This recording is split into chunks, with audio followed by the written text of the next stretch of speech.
Hello students, welcome back to PSC for CBSE. तो students आज हम पढ़ेंगे सीबीएसई की क्लास 10th की साइंस का चैप्टर नंबर 3 जिसका नाम है मेटल्स एंड नॉन मेटल्स, यानी कि जिसको हम हिंदी में कहते हैं धातु तथा अधातु। ठीक है, ये जो हमारा चैप्टर है हमारी क्लास 10th की साइंस का चैप्टर नंबर 3 है, यानी कि तीसरा चैप्टर हमारी किताब का है। ठीक, तो आज हम इसको शुरू करने जा रहे हैं। तो इससे पहले मैं बता दूं कि हमने आपका chapter number 1, chapter number 2, chapter number 6 और चैप्टर नंबर 7 ये 4 चैप्टर जो है हम आपके कंप्लीट कर चुके हैं। तो अगर आपने इनके वीडियोस नहीं देखे तो इनके जो लिंक हैं वो आपको डिस्क्रिप्शन में मिल जाएंगे, आप वहां से इन चैप्टर्स को देख सकते हैं। ठीक है, तो हम अपने चैप्टर को शुरू कर लेते हैं, यानी कि मेटल्स एंड नॉन मेटल्स के बारे में पढ़ना शुरू हम कर देते हैं। ठीक है, तो देखिए मेटल्स और नॉन मेटल्स के बारे में आपने छोटे क्लासेस के अंदर भी पढ़ा होगा, जैसे कि 8th क्लास के अंदर भी पढ़ाया जाता है कि मेटल्स एंड नॉन मेटल्स क्या होते हैं। ठीक है, तो ऐसे सब्सटेंस जो चमकदार होते हैं, जिनके अंदर से सोनोरस साउंड आता है, जो हीट और इलेक्ट्रिसिटी का गुड कंडक्टर होते हैं, उनको हम क्या कह देते हैं? उनको हम मेटल कह देते हैं। और नॉन मेटल क्या होते हैं? नॉन मेटल मेटल्स के उल्टे होते हैं, मतलब ये हीट और इलेक्ट्रिसिटी का पुअर कंडक्टर होते हैं, ये नॉन लस्ट्रस होते हैं, ये नॉन सोनोरस साउंड होता है इनका। ठीक है, तो ये प्रॉपर्टी किसकी होती है? नॉन मेटल्स की होती है। ठीक, तो जो प्रॉपर्टी मेटल के बारे में याद करते थे उसकी उल्टी प्रॉपर्टी किसके बारे में होती थी? नॉन मेटल्स के बारे में होती थी। करीब करीब 4 या 5 प्रॉपर्टी हम क्लास 8th में याद करते थे। ठीक है, तो वही है, उसी के आगे हम इस चैप्टर के अंदर पढ़ेंगे। ठीक है, तो शुरू कर लेते हैं धातु तथा अधातु के बारे में। तो सबसे पहले हमें दे रखा है यहाँ पर कि about 118 elements are known today, मतलब कि आज के वक्त में हम कितने एलिमेंट्स के बारे में जानते हैं? तो हम 118 एलिमेंट्स के बारे में आज जो है हम जानते हैं। अब जो है हम कितने एलिमेंट्स के बारे में जानते हैं? तो 118 यानी कि 118 एलिमेंट्स के बारे में जानते हैं। ठीक है, तो सबसे पहले तो हमें यही पता होना चाहिए कि ये एलिमेंट्स क्या होता है, यानी कि तत्व क्या होते हैं। ठीक है, ये तत्व क्या होते हैं यही पता होना चाहिए हमें। ठीक, तो तत्व क्या होते हैं? तत्व यानी कि एलिमेंट्स के बारे में वैसे आपको 9th क्लास में भी पढ़ाया जाता है। चैप्टर नंबर 2 है आपका is matter around us pure, उसके अंदर एलिमेंट्स के बारे में बताया गया है। ठीक है, तो एलिमेंट्स क्या होते हैं मैं आपको बेसिक से एक डेफिनेशन बता देता हूँ कि जो ऐसे सब्सटेंस होते हैं जो एक तरह के एटम से बने हुए होते हैं उनको हम क्या कह देते हैं? उनको हम एलिमेंट्स कह देते हैं, यानी कि उनको हम तत्व कह देते हैं। ठीक है, मैं यहाँ पर आपके लिए डेफिनेशन लिख भी देता हूँ। तो सब्सटेंस, ये एलिमेंट्स की डेफिनेशन हो जाएगी, substance which are composed of only one kind of atom, substance which are composed of only one kind of atoms are called elements। उनको हम क्या कहते हैं? उनको हम एलिमेंट्स कहते हैं, यानी कि पदार्थ जो केवल एक तरह के परमाणुओं से, पदार्थ जो केवल एक तरह के परमाणुओं से निर्मित होते हैं, यानी कि उनसे बने हुए होते हैं। तो पदार्थ जो केवल एक तरह के परमाणुओं से निर्मित होते हैं तत्व कहलाते हैं। क्या कहलाते हैं? तत्व कहलाते हैं। ठीक है, तो ऐसे पदार्थ जो केवल एक तरह के परमाणुओं से मिलकर बने हुए होते हैं उनको हम क्या कह देते हैं? उनको हम तत्व कह देते हैं, यानी कि ऐसे सब्सटेंस जो सिर्फ वन काइंड ऑफ एटम से बने हुए होते हैं, सिर्फ एक तरह के एटम से बने हुए होते हैं, उनको हम क्या कह देते हैं? उनको हम एलिमेंट्स कह देते हैं, यानी कि उनको हम तत्व जो है कह देते हैं। ठीक है, इसको आप अपनी कॉपी के अंदर लिख लीजिएगा क्योंकि मैं इसको जो है मिटाने जा रहा हूँ। ठीक है, तो मिटा देता हूँ इसको मैं। स्क्रीनशॉट लेना स्क्रीनशॉट ले लो, या फिर इसको अगर कॉपी में लिखना है तो कॉपी में लिख लो। ठीक है, चलिए अब हमें पता चल गया कि एलिमेंट्स क्या होते हैं। एलिमेंट्स होते हैं ऐसे सब्सटेंस होते हैं जो एक तरह के एटम से मिलकर के बने हुए होते हैं, यानी कि एक तरह के परमाणुओं से मिलकर के बने होते हैं, उनको हम एलिमेंट्स कह देते हैं। ठीक, अब जो ये एलिमेंट्स हैं, ये जो एलिमेंट्स हैं, ये हमारे पास कितने एलिमेंट्स होते हैं? अभी तक जो हमारे पास एलिमेंट्स हैं ये 118 है, यानी कि 118 एलिमेंट्स हैं। क्या दुनिया में सिर्फ इतने एलिमेंट्स हैं? तो आंसर होगा गलत। क्यों? क्योंकि सिर्फ इतने एलिमेंट्स नहीं है, अभी हम सिर्फ इतने एलिमेंट्स के बारे में जानते हैं। ठीक है, इससे ज़्यादा भी हो सकते हैं, लेकिन हमें कितने के बारे में पता है? हमें 118 के बारे में पता है, इसलिए हम क्या कहते हैं कि हम अभी तक हम कितने एलिमेंट्स के बारे में जानते हैं? 118 एलिमेंट्स के बारे में, यानी कि 118 तत्वों के बारे में जो है हम जानते हैं। ठीक, अभी जो एलिमेंट्स है ना, इन्हीं को 3 जगह क्लासीफाई किया गया है। इनको क्या किया गया है?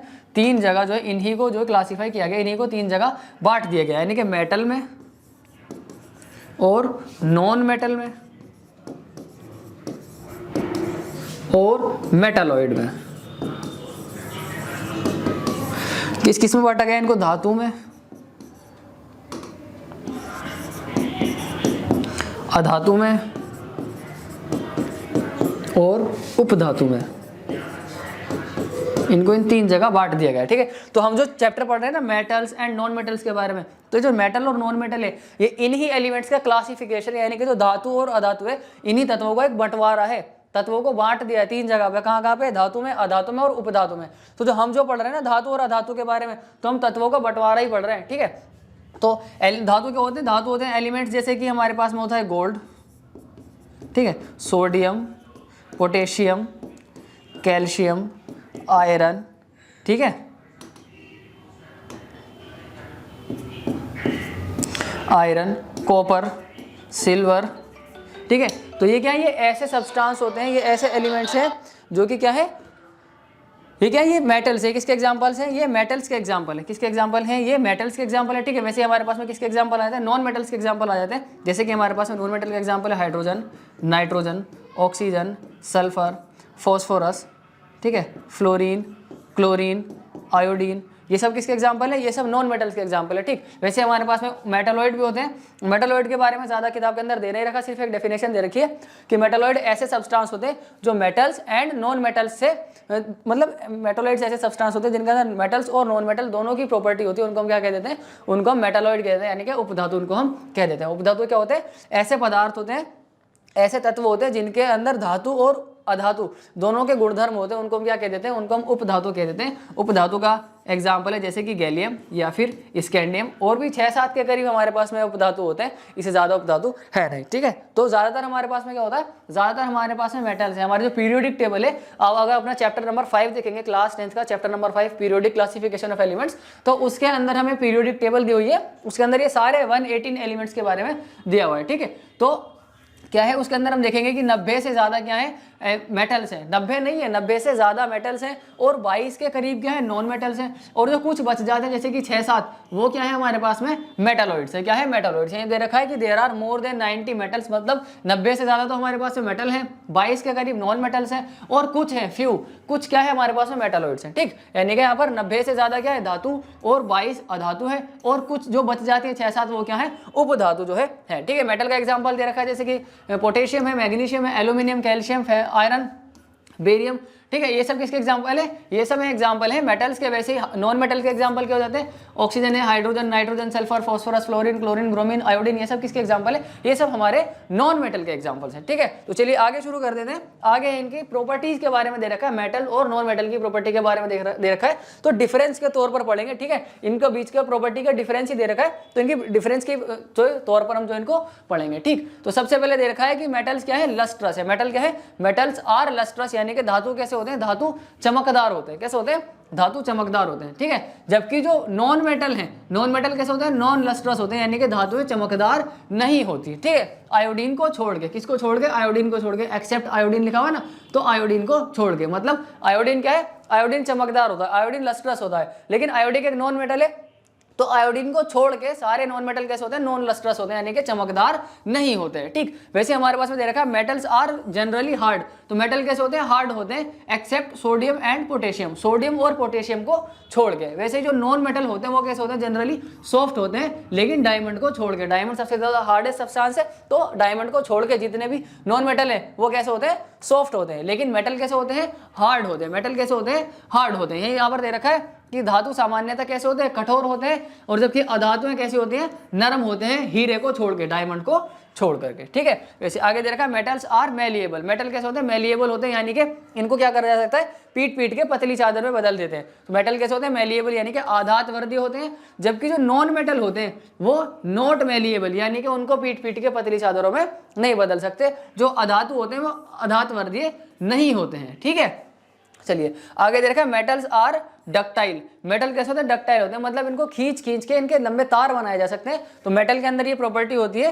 तो मेटल कैसे होते हैं, डक्टाइल होते हैं, यानी कि धातु कैसे होते हैं, तन्य होते हैं। तन्य का मतलब कि धातुओं को खींच खींच के लंबे तारों में जो इनको बदला जा सकता है, ठीक है। वैसे यहाँ पर नॉन मेटल्स, तो नॉन मेटल्स कैसे होते हैं, नॉट डक्टाइल होते हैं, यानी कि जो अधातु होती है वो तन्य नहीं होते, उनको खींच खींच के तार उनके नहीं बनाए जा सकते। किसके तार नहीं बनाए जा सकते, नॉन मेटल्स के लंबे तार नहीं बनाए जा सकते हैं, ठीक है। वो तन्य नहीं होते हैं, डक्टाइल नहीं होते हैं, ठीक। आगे है metals are good conductor of heat and electricity, ठीक है। तो मेटल कैसे होते हैं, हीट और इलेक्ट्रिसिटी के गुड कंडक्टर होते हैं, मतलब कि इनके अंदर जो हीट होती है वो बहुत आसानी से पास हो जाती है, मेटल बहुत जल्दी से गर्म हो जाते हैं। और जो इलेक्ट्रिसिटी यानी कि जो करंट है, करंट भी मेटल्स के अंदर से बहुत जल्दी से पास हो जाता है। तो जो हीट है और इलेक्ट्रिसिटी है, इन दोनों के गुड कंडक्टर होते हैं मेटल्स, ठीक है। ये दे रखा है यहाँ पे धातु विद्युत तथा ऊष्मा के, किसके, विद्युत तथा ऊष्मा के कैसे होते हैं, सुचालक होते हैं। क्या होते हैं, सुचालक होते हैं, मतलब इनके अंदर से विद्युत भी पास हो जाता है और जल्दी से ये गर्म भी हो जाते हैं, ऊष्मा भी इनके अंदर से पास हो जाती है।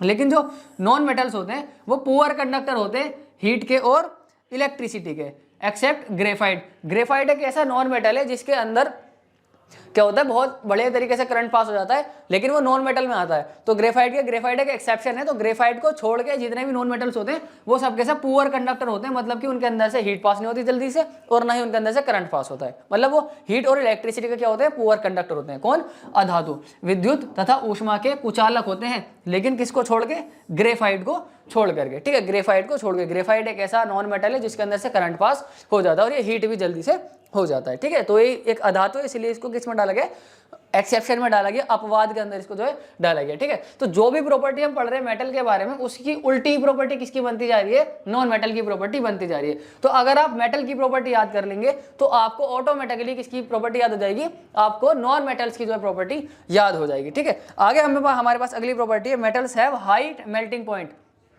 हमारे पास अगली प्रॉपर्टी है कि जो मेटल होते हैं उनका जो मेल्टिंग पॉइंट होता है वो कैसा होता है, बहुत ही ज़्यादा होता है, ठीक है। लेकिन किसको छोड़ के, लेड को और मरकरी को छोड़ के, Pb और Hg को छोड़कर, यानी लेड को और मरकरी को छोड़कर इनका मेल्टिंग पॉइंट कम होता है, ठीक है। बाकी ये मेटल्स है, ठीक है।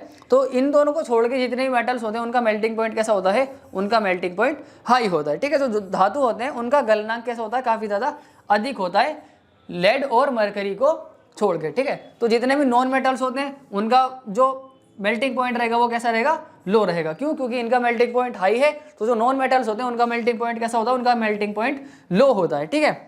तो अधातुओं का गलनांक क्या होता है, बहुत ही कम होता है, ठीक। बहुत कम टेम्परेचर पर जो अधातु होते हैं, नॉन मेटल्स होते हैं, वो पिघल जाते हैं, ठीक है। आगे दे रखा है कि आगे और प्रॉपर्टी है इनकी, ठीक है, दे रखा है मेटल्स हैव हाई डेंसिटी। जो मेटल्स होते हैं उनकी डेंसिटी कैसी होती है, उनकी डेंसिटी काफी ज्यादा होती है। डेंसिटी क्या होता है, डेंसिटी होता है मास बाय वॉल्यूम, कि एक फिक्स एरिया में कितने ज्यादा पार्टिकल्स आ सकते हैं वो इनकी डेंसिटी होती है, ठीक है। तो मेटल्स की जो डेंसिटी होती है वो क्या होती है, काफी ज्यादा होती है, मतलब हाई डेंसिटी होती है मेटल्स की, सोडियम को और पोटेशियम को छोड़ करके, ठीक है। वैसे ही जो नॉन मेटल्स हैं, नॉन मेटल्स की डेंसिटी कैसी रहती है, लो इनकी डेंसिटी रहती है, LOW लिख लेना है यहाँ पर, ठीक है। तो लो इनकी डेंसिटी रहती है, ठीक। तो अधातुओं की डेंसिटी क्या होती है, बहुत ही कम होती है, यानी कि अधातुओं का घनत्व क्या होता है, काफी ज्यादा कम होता है, ठीक है। धातुओं का घनत्व कैसा होता है, बहुत अधिक होता है। आगे मेटल्स आर सोनोरस, यानी कि क्या होता है, इनसे मेटल से क्या होता है, जब इनको हीट किया जाता है तो इनसे रिंगिंग साउंड प्रोड्यूस होता है। ये क्या होता है, ये रिंगिंग साउंड को प्रोड्यूस करते हैं, ठीक है। ये करते हैं। धातु क्या होते हैं, प्रतिध्वनि पूर्ण होते हैं। क्या होते हैं, प्रतिध्वनि पूर्ण होते हैं। लेकिन जो नॉन मेटल होते हैं वो नॉन सोनोरस होते हैं, मतलब इनके अंदर से रिंगिंग साउंड नहीं आता। अधातु कैसे होते हैं, अध्वनिक होते हैं। धातु ध्वनिक है तो अधातु अध्वनिक हो जाएंगे, ठीक है। मतलब कि ये प्रतिध्वनि पूर्ण नहीं होते हैं। आगे दे रखा, all metals exist as solid at room temperature,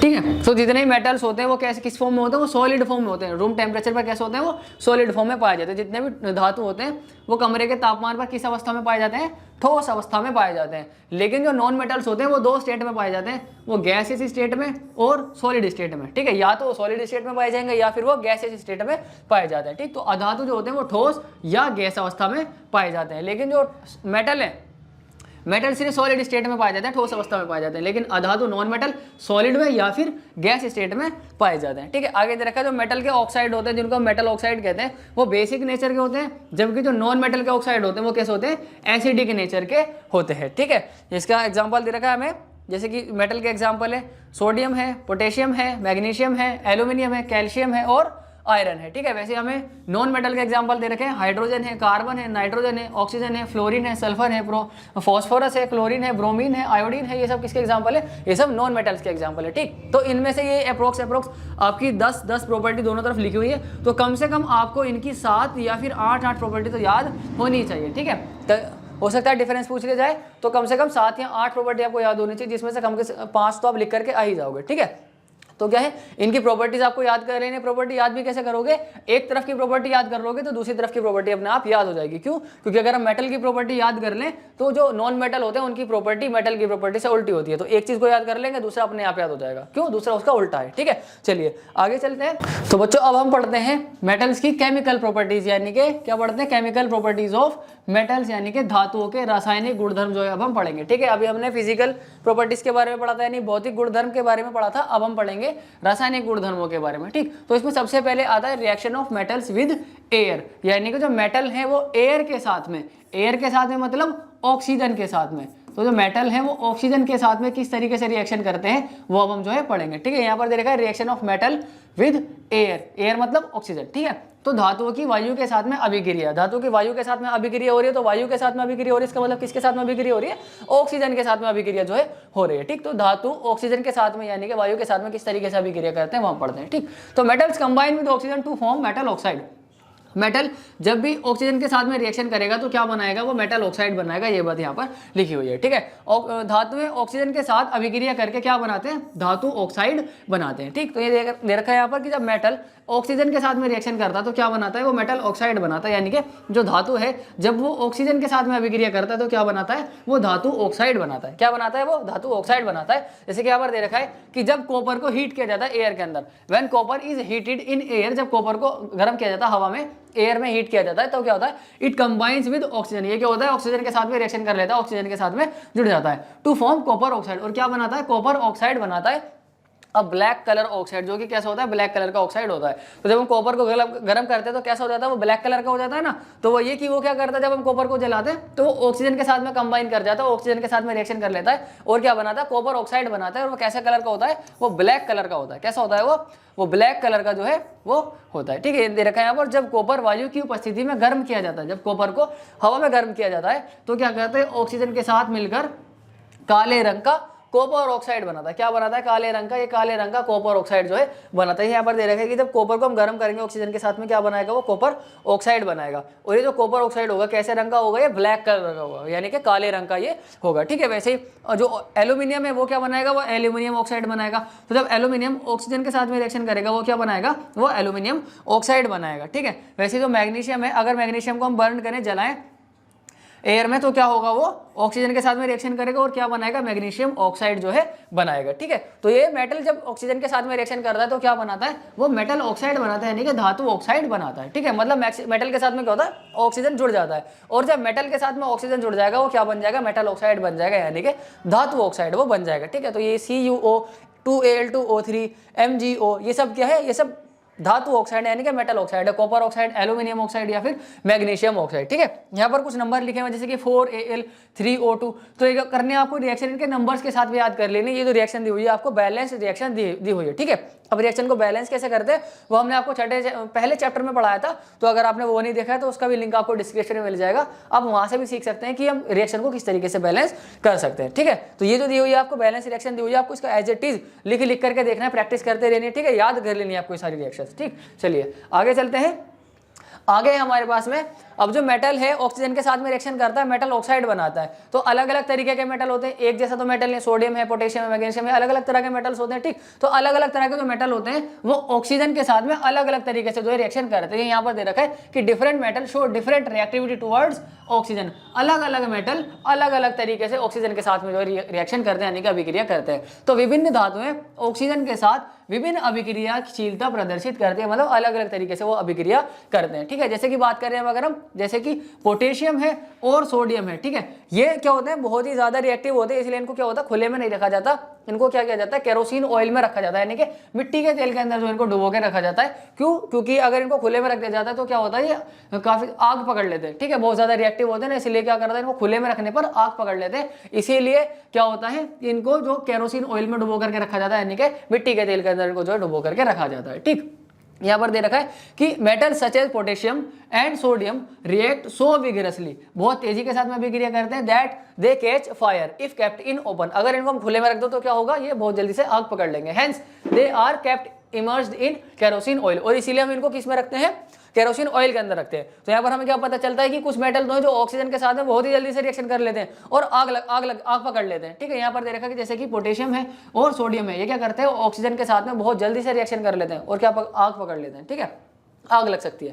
ये दे रखा है यहाँ पर पोटेशियम तथा सोडियम जैसी कुछ धातुएं इतनी तेजी के साथ अभिक्रिया करती हैं कि खुले में रखने पर आग पकड़ लेते हैं। क्या कर लेते हैं? खुले में रखने पर आग पकड़ रही है। आग क्यों पकड़ रही है? क्योंकि इनको खुले में रख दिया, एयर में रख दिया, एयर में ऑक्सीजन है और उसी ऑक्सीजन के साथ में क्या कर रहे हैं? रिएक्शन कर रहे हैं। ठीक, तो ये यहाँ पर है कि इनको खुले में रखने पर क्या होता है? ये आग पकड़ लेते हैं। ठीक है, इसीलिए इनको कहाँ रखा जाता है? केरोसिन ऑयल में, यानी कि केरोसिन तेल में, मिट्टी के तेल में इनको जो डुबो करके रखा जाता है। ठीक है, चलिए आगे है एम्फोटेरिक ऑक्साइड, यानी कि उभयधर्मी ऑक्साइड जिनको हम कहते हैं। ठीक, तो कुछ ऐसे ऑक्साइड होते हैं जो कि एसिड और बेस दोनों के साथ में रिएक्शन कर लेते हैं। उन ऑक्साइड को हम क्या कहते हैं? उन ऑक्साइड को हम एम्फोटेरिक ऑक्साइड यानी कि उभयधर्मी ऑक्साइड कहते हैं। उभयधर्मी ऑक्साइड ऐसे ऑक्साइड होते हैं, धातु के ऐसे ऑक्साइड होते हैं जो अम्ल और क्षारक दोनों के साथ में अभिक्रिया कर लेते हैं। उनको हम क्या कह देते हैं? उनको हम उभयधर्मी ऑक्साइड कह देते हैं। ठीक है, अब यहाँ दिया भी है कि metals oxide which react with both acid as well as base to produce salt and water are known as amphoteric oxide. ठीक है, मेटल ऑक्साइड है, ऐसे मेटल ऑक्साइड है जो कि रिएक्ट कर रहे हैं, किसके साथ में रिएक्ट कर रहे हैं? एसिड के साथ में और साथ में बेस के साथ में रिएक्ट कर रहे हैं और क्या बना रहे हैं? ये बना रहे हैं सोल्ट और वाटर बना रहे हैं। इस ऐसे तो ऐसे मेटल के ऑक्साइड जो बेस और एसिड दोनों के साथ में रिएक्शन कर रहे हैं उनको हम क्या कहते हैं? उनको हम एम्फोटेरिक ऑक्साइड जो है उनको हम कहते हैं। ठीक है, उभयधर्मी ऑक्साइड क्या होता है? सेम बात है कि ये धातु के ऐसे ऑक्साइड होते हैं, यानी कि ऐसे धातु ऑक्साइड जो अम्ल और क्षारक दोनों के साथ अभिक्रिया करके क्या बनाते हैं? लवण बनाते हैं और साथ में जल बनाते हैं। तो इनको हम क्या कहते हैं? इनको हम उभयधर्मी ऑक्साइड जो है कह देते हैं। उभयधर्मी ऑक्साइड क्या होते हैं? ऐसे धातु के ऑक्साइड होते हैं जो अम्ल और क्षारक दोनों के साथ में अभिक्रिया कर लेते हैं, वो क्या कहलाते हैं? वो उभयधर्मी ऑक्साइड कहलाते हैं। और ये अम्ल या फिर क्षारक के साथ में अभिक्रिया करके क्या बनाते हैं? ये बनाते हैं लवण तथा जल जो है ये बनाते हैं। ठीक है, जैसे कि हमारे पास में एग्जांपल है एल्यूमिनियम ऑक्साइड का, ठीक है, और जिंक ऑक्साइड का। ये दोनों एम्फोटेरिक ऑक्साइड है। क्यों? क्योंकि एसिड और बेस दोनों के साथ में रिएक्शन कर लेते हैं। जैसे कि हमें दे रखा है एल्यूमिनियम ऑक्साइड का यहाँ पर रिएक्शन दी हुई है कि जब हम एल्यूमिनियम ऑक्साइड को हाइड्रोक्लोरिक एसिड के अंदर डालते हैं तो क्या होता है? ये क्या बनाता है? एल्यूमिनियम क्लोराइड बनाता है और साथ में वाटर अलग हो जाता है। एल्यूमिनियम क्लोराइड क्या? ये एक सॉल्ट है, यानी कि एक लवण है, और H2O क्या? ये एक जल है। तो क्या हुआ? इन्होंने लवण और जल बनाया। कैसे बनाया? अम्ल के साथ में अभिक्रिया करके, यानी एसिड के साथ में अभिक्रिया करके, रिएक्शन करके। HCl एक एसिड है। ठीक, तो ये एक धातु ऑक्साइड है, तो इसने एसिड के साथ में रिएक्शन करा, क्या बनाया? सॉल्ट और वाटर बनाया। ठीक, वही उसी धातु ऑक्साइड ने, उसी मेटल ऑक्साइड ने किसके साथ में रिएक्शन करा? बेस के साथ में।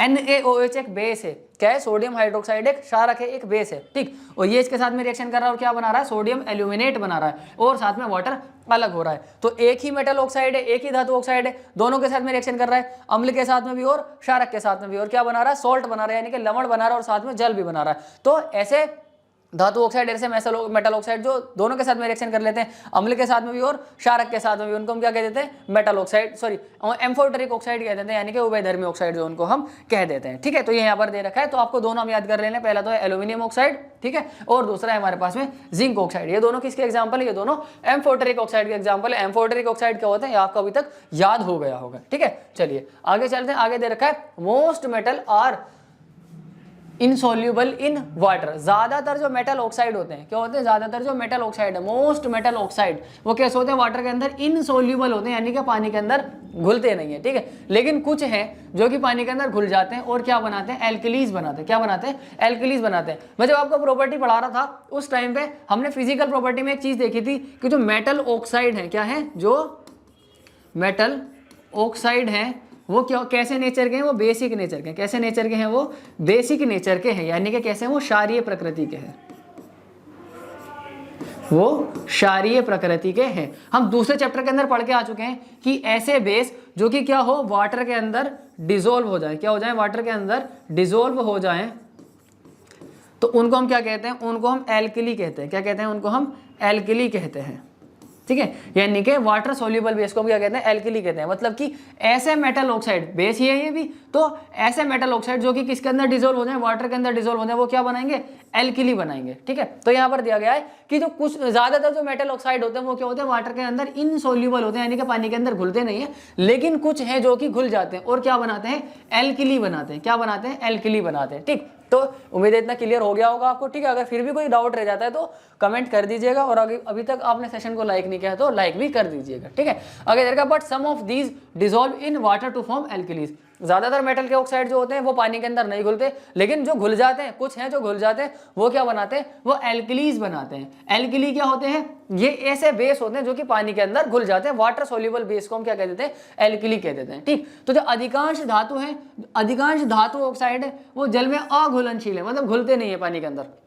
लेकिन इनमें से कुछ ऐसे धातु ऑक्साइड है जो कि जल में घुल जाते हैं और क्या बनाते हैं, क्षार बनाते हैं। क्या बनाते हैं, क्षार प्रदान करते हैं। ठीक है, तो सोडियम हाइड्रोक्साइड क्या है, ये एक क्षार है, ये एक एल्कली है। बेस तो है लेकिन ये क्या है, एक एल्कली है। क्यों, क्योंकि ये वाटर में घुल सकता है। वैसे ही पोटेशियम हाइड्रोक्साइड भी क्या है, एक बेस है। ठीक है, एल्कली है। क्या है, ये एक एल्कली है। बेस तो है ही लेकिन साथ में एल्कली भी है। ठीक है, बेस दो तरीके के, एक जो पानी में घुल जाते हैं, एक जो पानी में नहीं घुलते। जो पानी में घुल जाते हैं उनको हम एल्कली कह देते हैं, यानी कि क्षार कह देते हैं, और जो पानी के अंदर नहीं घुलते उनको हम सिर्फ बेस ही कहते हैं, वो एल्कली नहीं होते हैं। ठीक है, वो क्षारक रहते हैं, क्षार नहीं कहते उनको हम। ठीक, तो ये दे रखा है यहाँ पर जो मेटल के ऑक्साइड है, सोडियम ऑक्साइड और पोटेशियम ऑक्साइड, जब इनको पानी के अंदर डाला जा रहा है, क्या बना रहे हैं, ये मेटल हाइड्रोक्साइड बना रहे हैं, यानी कि सोडियम हाइड्रोक्साइड बन गया और पोटेशियम हाइड्रोक्साइड बन गया। ठीक, तो ये क्या है, ये बेस है। और ये कैसे बेस है, ये वाटर सोल्यूबल बेस है, तो इनको हम एल्कली कह देंगे। तो यहाँ पर दे रखा है कि जो मेटल के ऑक्साइड पानी के अंदर घुल जाते हैं वो क्या बनाते हैं, वो एल्कली बनाते हैं। मतलब इन्होंने क्या बनाया है, पानी के अंदर घुल के एल्कली बनाया है। इतनी बात क्लियर है। ठीक है, अगर फिर भी कोई डाउट रह जाता है तो कमेंट में हमें कर दीजिएगा। ठीक है,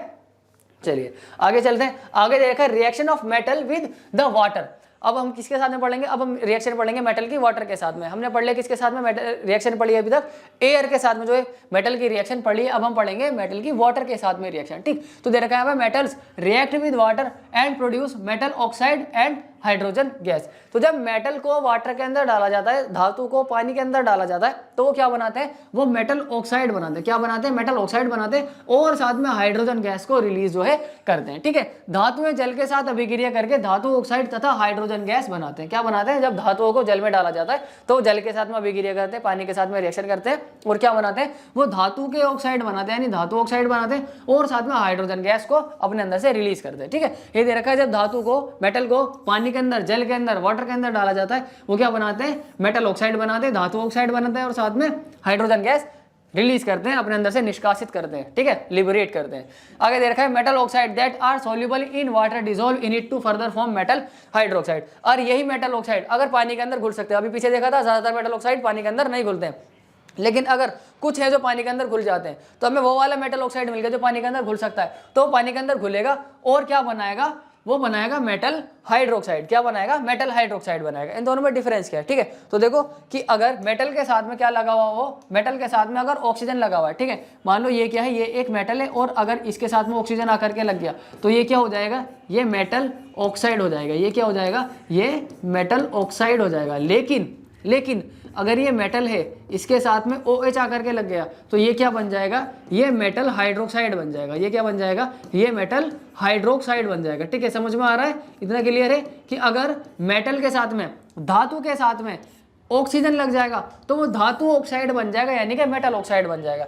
लेकिन अगर उसी धातु के साथ में OH लग जाए, उसी मेटल के साथ में OH लग जाएगा तो वो मेटल हाइड्रोक्साइड बनाएगा, यानी कि धातु हाइड्रोक्साइड बनाएगा। ठीक है, जैसे कि मैं आपको एग्जांपल देता हूं, जैसे कि यहाँ पर है हमारे पास में Na2O। ये क्या है, ये एक मेटल ऑक्साइड है। ये क्या है, ये एक मेटल ऑक्साइड है, यानी कि ये एक धातु ऑक्साइड है। क्या है ये एक धातु ऑक्साइड है। ठीक है, समझ में आ रहा है। वैसे ही अगर मैं यहाँ पर लिख दूं NaOH तो ये क्या है, ये एक मेटल हाइड्रोक्साइड है। ये क्या है, ये एक मेटल हाइड्रोक्साइड है। ठीक है, ये क्या है, ये एक धातु, ये धातु हाइड्रोक्साइड है।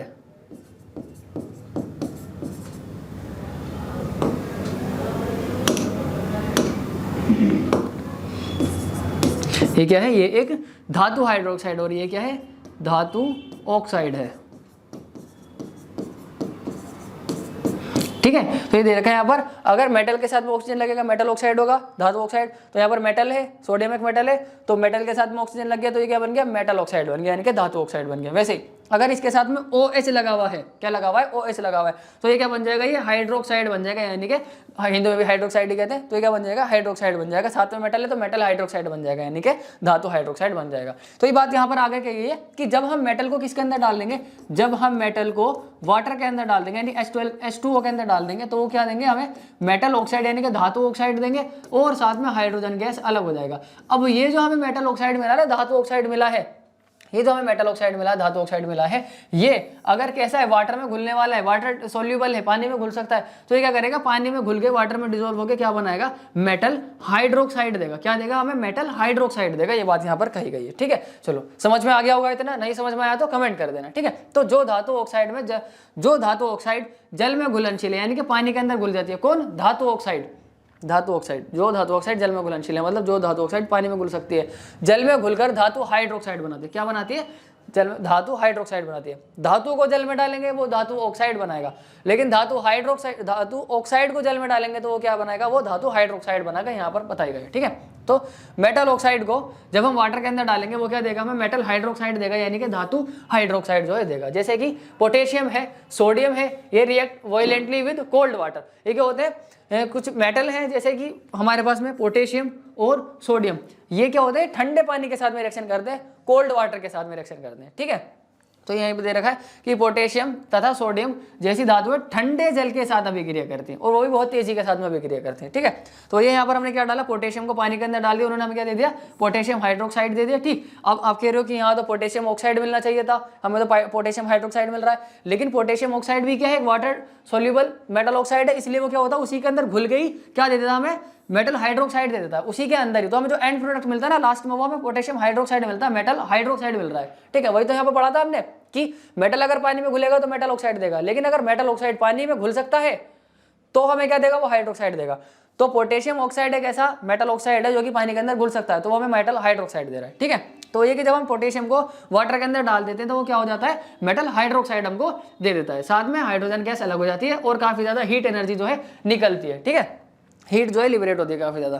फिर आगे दे रखा है सोडियम को भी अगर वाटर के अंदर डाल दे तो वो क्या देगा हमें, वो भी हमें क्या देगा, सोडियम हाइड्रोक्साइड देगा, यानी कि मेटल हाइड्रोक्साइड देगा। साथ में हीट निकलेगी और हीट हाइड्रोजन गैस निकलेगी और साथ में हीट एनर्जी भी निकलेगी, यानी कि ऊष्मीय ऊर्जा भी जो है निकलेगी, ठीक है। वैसे अगर हम कैल्शियम को वाटर के अंदर डाल दे तो क्या होगा, कैल्शियम हाइड्रोक्साइड बनेगा। ये भी क्या है, ये भी एक वाटर मेटल है, ठीक। इसको वाटर के अंदर डाला, रिएक्शन करा, क्या बनाया इसने भी, मेटल हाइड्रोक्साइड बनाया, यानी कि कैल्शियम हाइड्रोक्साइड जो है बनाया, ठीक है। और फिर आगे हाइड्रोजन गैस रिलीज हो गई, ठीक। तो ये थे कुछ एग्जांपल किसके, जब मेटल को पानी के अंदर डाला जाता है तब क्या मिलता है, ठीक है। तो इसके अंदर हमें ध्यान रखना है कि जो मेटल है, मेटल जैसे कि सोडियम और पोटेशियम, ये दोनों जो मेटल है ये ठंडे पानी के साथ में रिएक्शन करते हैं। आपके लिए बहुत ज्यादा इंपॉर्टेंट बात है, कैसे वाटर के साथ में रिएक्शन करते हैं, कोल्ड वाटर के साथ में, यानी ठंडे जल के साथ में यह अभिक्रिया करते हैं, ठीक है। फिर आगे दे रखा है जैसे कि मैग्नीशियम है, ये मैग्नीशियम कैसे पानी के साथ में रिएक्शन करता है, ये हॉट वाटर के साथ में रिएक्शन करता है, यानी कि कैसा, ये करता है आपका गर्म जल के साथ में अभिक्रिया करता है। कौन गर्म जल के साथ में अभिक्रिया करता है, मैग्नीशियम जो है गर्म जल के साथ में अभिक्रिया करता है, ठीक। तो यहाँ पे मैग्नीशियम में जब इसको पानी के अंदर डाला जाएगा, ये भी क्या देगा, हमें मैग्नीशियम हाइड्रोक्साइड देगा, साथ में हाइड्रोजन गैस अलग हो जाएगी। मैग्नीशियम एक मेटल है, तो जब मेटल को पानी के अंदर डाला जा रहा है वो क्या दे रहा है, वो भी मैग्नीशियम हाइड्रोक्साइड दे रहा है, यानी कि धातु हाइड्रोक्साइड दे रहा है, मेटल हाइड्रोक्साइड दे रहा है, और साथ में हाइड्रोजन गैस अलग हो रही है, ठीक है। लेकिन ये जो मैग्नीशियम को हम पानी के अंदर डालते हैं ना, ये पानी हॉट होता है, गर्म होता है, ठंडा नहीं होता, ठीक है। आगे कुछ मेटल जैसे कि एल्यूमिनियम, जिंक, आयरन है, जिंक है, ये क्या होते हैं, पानी की भाप के साथ में रिएक्शन करते हैं, स्टीम के साथ में, ठीक है। ना तो ठंडा पानी चाहिए ना गर्म पानी चाहिए, इन्हें चाहिए पानी की भाप। पानी की भाप के साथ में रिएक्शन करते हैं और क्या बनाते हैं, ये मेटल ऑक्साइड बनाते हैं और हाइड्रोजन गैस को लिबरेट करते हैं, यानी कि अपने अंदर से हाइड्रोजन गैस को निकालते हैं, ठीक। वैसे देखा यहाँ पर एल्यूमिनियम, लोहा और जिंक ये पानी की भाप के साथ में रिएक्शन करते हैं, स्टीम के साथ में, ना ठंडा पानी चाहिए ना गर्म पानी चाहिए, इन्हें चाहिए भाप। तो भाप के साथ में अभिक्रिया करते हैं और क्या बनाते हैं, धातु ऑक्साइड बनाते हैं और साथ में हाइड्रोजन गैस निकलती है, ठीक है। यहाँ पर देखा जो एल्यूमिनियम है उसको जब हम पानी की भाप के साथ में रिएक्शन कराते हैं, यानी स्टीम के साथ में, यहाँ एस का मतलब सॉलिड मत समझ लेना, यहाँ पर है स्टीम, ठीक है। तो जब वाटर को एल्यूमिनियम को वाटर की स्टीम के साथ में रिएक्शन करवाया जाता है, क्या मिलता है हमें, एल्यूमिनियम ऑक्साइड मिलता है और साथ में हाइड्रोजन गैस अलग हो जाती है। वैसे जब आयरन को वाटर की स्टीम के साथ में, यहाँ पर एस की जगह जी लिख लेना, ठीक है, गैस में, तो आयरन की जब वाटर के साथ में रिएक्शन करवाई जाती है, वाटर वेपर्स के साथ में रिएक्शन करवाई जाती है, तब क्या मिलता है हमें, आयरन ऑक्साइड मिलता है और साथ में हाइड्रोजन गैस अलग हो जाती है, ठीक है। तो हमने अभी 3 तरह के मेटल देखे हैं। सबसे पहला मेटल देखा जो ठंडे पानी के साथ में रिएक्शन करता है, फिर अगला देखा हमने कि जो गर्म पानी के साथ में रिएक्शन करता है, ठंडे पानी के साथ में सोडियम और पोटेशियम रिएक्शन करते हैं, गर्म पानी के साथ में मैग्नीशियम रिएक्शन करता है, और पानी की भाप के साथ में रिएक्शन करता है हमारा एल्यूमिनियम, जिंक और आयरन। लेकिन कुछ ऐसे एलिमेंट्स में, कुछ ऐसे मेटल्स भी हैं जो कि पानी के साथ में रिएक्शन ही नहीं करते, चाहे कैसा भी पानी हो, ठंडा पानी हो, गर्म पानी हो या फिर जो पानी की भाप हो, कुछ भी हो, पानी के साथ में रिएक्शन ही नहीं करते। वो है हमारे लेड, कॉपर, सिल्वर और गोल्ड। ये क्या है, ये ऐसे मेटल्स हैं जो पानी के साथ में रिएक्शन ही नहीं करते। Lead, copper, silver, gold do not react with water at all, यानी कि पानी के साथ में रिएक्शन ही नहीं करते हैं। ठीक है, तो लेड है, कॉपर है, सिल्वर है तथा गोल्ड जल के साथ बिल्कुल भी अभिक्रिया नहीं करते। ठीक है, किसी भी प्रकार का जल हो, ठंडा हो, गर्म हो या उसकी भाप हो जल की, वो उसके साथ में रिएक्शन ही नहीं करते। कौन नहीं करते? लेड, कॉपर, सिल्वर और गोल्ड, ये चारों रिएक्शन ही नहीं करते हैं पानी के साथ में। ठीक है, चलिए तो बच्चों अब हम पढ़ेंगे reactions of metals with acid, यानी कि मेटल की एसिड के साथ में रिएक्शन किस तरीके से होती है, मेटल एसिड के साथ में किस तरीके से रिएक्शन करते हैं, यानी कि धातुओं की अम्लों के साथ में अभिक्रिया। ठीक है, यानी कि जो धातु है वो अम्लों के साथ किस तरीके से अभिक्रिया करते हैं वो हम देखेंगे। ठीक है, अभी हमने देखा कि जो मेटल है वो ऑक्सीजन के साथ में किस तरीके से रिएक्शन करते हैं, जो मेटल है वो वाटर के साथ में किस तरीके से रिएक्शन करते हैं। अब हम देखेंगे जो मेटल है वो एसिड के साथ में यानी कि अम्लों के साथ में किस तरीके से अभिक्रिया करते हैं वो हम देखेंगे। ठीक है, तो जब मेटल एसिड के साथ में रिएक्ट करते हैं वो क्या बनाते हैं, सॉल्ट बनाते हैं और साथ में हाइड्रोजन गैस रिलीज करते हैं, यानी कि क्या बनाते हैं, लवण बनाते हैं और साथ में हाइड्रोजन गैस बनती है, यानी कि हाइड्रोजन गैस निकलती है। कब? जब हम मेटल को एसिड के अंदर डालते हैं, और वो एसिड कैसा होना चाहिए, वो डाइल्यूट एसिड होना चाहिए। दो तरीके के एसिड होते हैं, एक तो होता है कंसंट्रेटेड और एक होता है डाइल्यूट। तो जो एसिड होना चाहिए वो डाइल्यूट एसिड होना चाहिए। उसके अंदर जब हम मेटल को डालेंगे तो हमें क्या मिलेगा, सॉल्ट मिलेगा और साथ में हाइड्रोजन गैस जो है मिलेगी। ठीक है, जैसे कि यहाँ पर ये दे रखा है FeMgZnAl, आयरन है, मैग्नीशियम है, जिंक है और एल्यूमिनियम है। ये सब क्या है, ये मेटल है। यहाँ पर दे रखा है HCl, HCl, HCl और HCl, ये सब क्या है, HCl एक एसिड होता है, आपको पता होगा। ठीक है, 6th चैप्टर के अंदर आपने पढ़ा होगा लाइफ प्रोसेस के अंदर। ठीक, हमारे पेट के अंदर एक एसिड होता है जिसको हम क्या बोलते हैं, HCl बोलते हैं। ठीक है, वो फूड को एसिडिक कर देता है, तो ये वही HCl है। ठीक, तो जब हम आयरन को HCl के अंदर डालते हैं तो क्या बनता है, FeCl2 बनता है और साथ में हाइड्रोजन गैस रिलीज हो जाती है। ठीक है, अब ये जो FeCl2 है ये एक सॉल्ट है, यानी कि क्या है, ये एक लवण है और साथ में हाइड्रोजन गैस भी निकल रही है। तो यही हमने पढ़ा था कि जब मेटल किसी एसिड के साथ में रिएक्शन करेगा तो सॉल्ट और हाइड्रोजन गैस जो है बनाएगा। ठीक है, तो ये सब मेटल है और इन सबको एसिड के अंदर डाला जा रहा है। ये सारे धातु हैं और इनको अम्लों के अंदर डाला जा रहा है। तो ये सब क्या प्रोड्यूस कर रहे हैं, ये सब लवण प्रोड्यूस कर रहे हैं, यानी कि ये सब जो है सॉल्ट बना रहे हैं और साथ में हाइड्रोजन गैस जो है वो रिलीज हो रही है। ठीक, जब हम मैग्नीशियम को हाइड्रोक्लोरिक एसिड के अंदर डालते हैं तब उसके अंदर से वो बनाता है मैग्नीशियम क्लोराइड और साथ में हाइड्रोजन गैस अलग हो जाती है। जब जिंक को हाइड्रोक्लोरिक एसिड के अंदर डाला जाएगा, HCl के अंदर डाला जाएगा, वो बनाएगा जिंक क्लोराइड ZnCl2 और साथ में हाइड्रोजन गैस रिलीज होगी। वैसे जब एल्यूमिनियम को जब हम किसके अंदर डालेंगे, HCl के अंदर डालेंगे, वो बनाएगा 2AlCl3। ठीक है, यहाँ पर छोटा वाला L आप लिख लीजिएगा, गलती हो गई यहाँ पर। तो ये होता है एल्यूमिनियम क्लोराइड और साथ में हाइड्रोजन गैस अलग हो रही है। ठीक है, तो देखा हमने यहाँ पर जब मेटल को एसिड के साथ में मिलाया तो क्या हुआ, उसने सॉल्ट बनाया, यानी कि लवण बनाया और साथ में हाइड्रोजन गैस अलग हो गई। ठीक है, आगे दे रखा है कुछ मेटल्स है जैसे कि कॉपर है, मरकरी है और सिल्वर है। ठीक है, ये क्या करते हैं, डाइल्यूट एसिड के साथ में रिएक्शन नहीं करते हैं। अभी जो हमने देखा ये HCl किस तरीके का है, ये कंसंट्रेटेड HCl नहीं है, ये डाइल्यूट HCl है। ठीक है, और इसी डाइल्यूट एसिड के साथ में मेटल रिएक्शन कर रहे हैं। लेकिन कुछ मेटल है जैसे कि कॉपर, मरकरी और सिल्वर, ये क्या है, ये डाइल्यूट एसिड के साथ में रिएक्शन नहीं करते हैं। ठीक है, ये दे रखा है यहाँ पर कॉपर है, मरकरी है और सिल्वर है, ये तनु अम्ल के साथ में अभिक्रिया नहीं करते हैं। ठीक है, चलिए आगे चलते हैं।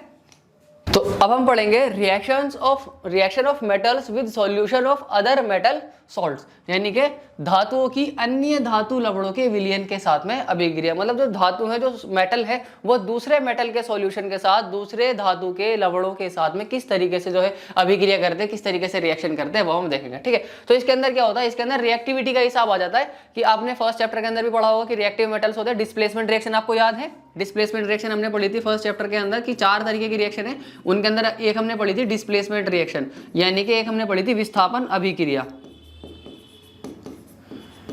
विस्थापन अभिक्रिया उसके अंदर जो है हमने पढ़ी थी। ठीक है, उसके अंदर क्या था कि जो ज्यादा रिएक्टिव एलिमेंट है, ज्यादा अभिक्रियाशील तत्व है, वो क्या करता है, कम रिएक्टिव एलिमेंट को, कम अभिक्रियाशील तत्व को हटा देता है और उसकी जगह पर खुद लग जाता है। इसी रिएक्शन को हम क्या कहते हैं, डिस्प्लेसमेंट रिएक्शन कहते हैं, यानी कि विस्थापन अभिक्रिया कहते हैं। सेम केस इसी के अंदर होता है कि जब हम एक मेटल को दूसरे मेटल के सॉल्यूशन के अंदर डालते हैं तो क्या करता है, अगर जो पहले वाला मेटल है वो ज्यादा रिएक्टिव होता है तो दूसरे मेटल को उसके सॉल्यूशन से हटा देता है। ठीक है, जैसे कि मान लीजिए हमारे पास कोई मेटल है A और एक दूसरा मेटल का सॉल्यूशन है वो है हमारे पास में B।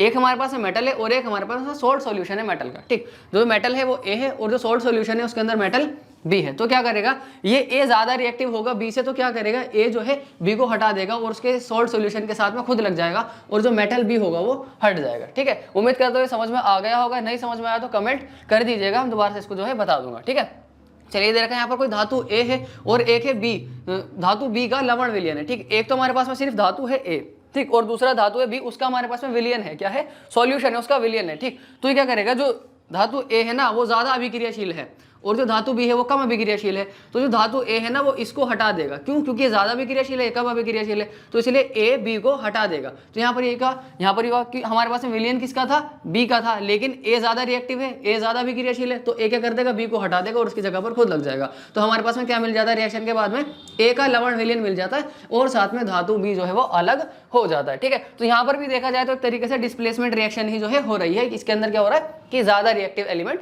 कम रिएक्टिव एलिमेंट को उसके जगह से डिस्प्लेस कर दे रहा है। ठीक है, वैसे अगर हम इसको रिएक्शन में देखें तो इसकी एक रिएक्शन आपकी किताब में दी हुई है कि जब आयरन को कॉपर सल्फेट के सॉल्यूशन के अंदर डाला जाएगा, जब आयरन को कॉपर सल्फेट के सॉल्यूशन के अंदर जो है डाला जाएगा तो वो क्या करेगा, देखो यहाँ पर आयरन जो है ना, आयरन भी एक मेटल है और जो कॉपर है ये भी एक मेटल है, लेकिन आयरन जो वो ज्यादा रिएक्टिव है, ज्यादा अभिक्रियाशील है, लेकिन जो कॉपर है वो कम अभिक्रियाशील है, कम रिएक्टिव है। ठीक, तो क्या होगा, जो आयरन है ना वो कॉपर को डिस्प्लेस कर देगा। क्यों कर देगा, मैंने बताया अभी आपको कि आयरन ज्यादा रिएक्टिव है, तो ज्यादा रिएक्टिव कम रिएक्टिव को हटा देगा। ठीक, तो ये क्या करेगा, आयरन इसको हटा देगा और क्या बना लेगा, आयरन सल्फेट बना लेगा और साथ में क्या होगा, कॉपर अलग हो जाएगा। ठीक है, क्यों, क्योंकि आयरन ज्यादा रिएक्टिव था, कॉपर कम रिएक्टिव था, इसलिए क्या हो गया, आयरन ने कॉपर को हटा दिया। अगर इसका उल्टा हो जाए, इसका उल्टा हो जाए कि अगर मैं आयरन सल्फेट का सॉल्यूशन लूं और उसके अंदर कॉपर को डाल दूं तो कोई रिएक्शन होगी, तो कोई रिएक्शन नहीं होगी। क्यों? क्योंकि ये जो कॉपर है इसको डिस्प्लेस ही नहीं कर पाएगा। क्यों नहीं कर पाएगा? क्योंकि जो कॉपर होता है वो कम रिएक्टिव होता है और जो आयरन होता है वो ज्यादा रिएक्टिव होता है, इसलिए इसको डिस्प्लेस ही नहीं कर सकता। ठीक है, अब हमें ये पता कैसे चलेगा कि कौन सा एलिमेंट ज्यादा रिएक्टिव है, कौन सा कम रिएक्टिव है, जब भी हम इस तरह की रिएक्शंस को जो है कर सकते हैं। ठीक है, हो सकता है कि ये आपको आधी रिएक्शन दे दी जाए और आधी कंप्लीट करनी हो आपको। ठीक, हो सकता है इसी के जैसी दूसरी रिएक्शन दे दी जाए और उसमें पूछा जाए कि क्या रिएक्शन हो सकती है या नहीं, तो वो आपको पता होना चाहिए। ठीक, तो आप ये क्वेश्चन आप किस तरीके से कर सकेंगे, जब आपको रिएक्टिविटी सीरीज याद होगी। ठीक, क्या याद होगी आपको, रिएक्टिविटी सीरीज जो है याद होगी। ठीक है, तो ये आपकी रिएक्टिविटी सीरीज है जिसके अंदर हमें पता होता है कि कौन सा मेटल ज्यादा रिएक्टिव है, कौन सा मेटल कम रिएक्टिव है। ठीक, तो जो हमारे पास सबसे ऊपर के जो मेटल है ज्यादा रिएक्टिव है, फिर जैसे जैसे हम नीचे आते जाएंगे तो हमारी जो रिएक्टिविटी होगी वो घटती चली जाएगी।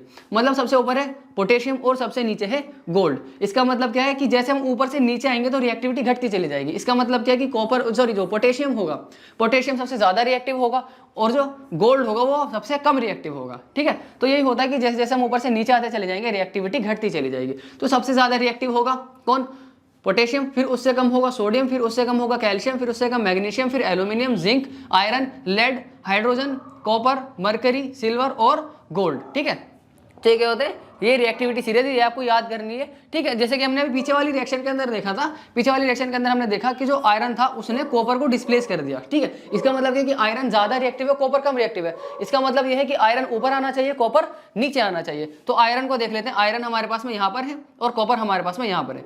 जब हम ऊपर से नीचे आएंगे तो रिएक्टिविटी घटेगी, मतलब ऊपर वाले एलिमेंट्स की, ऊपर वाले मेटल्स की रिएक्टिविटी ज्यादा होगी, नीचे वाले मेटल्स की रिएक्टिविटी कम होगी।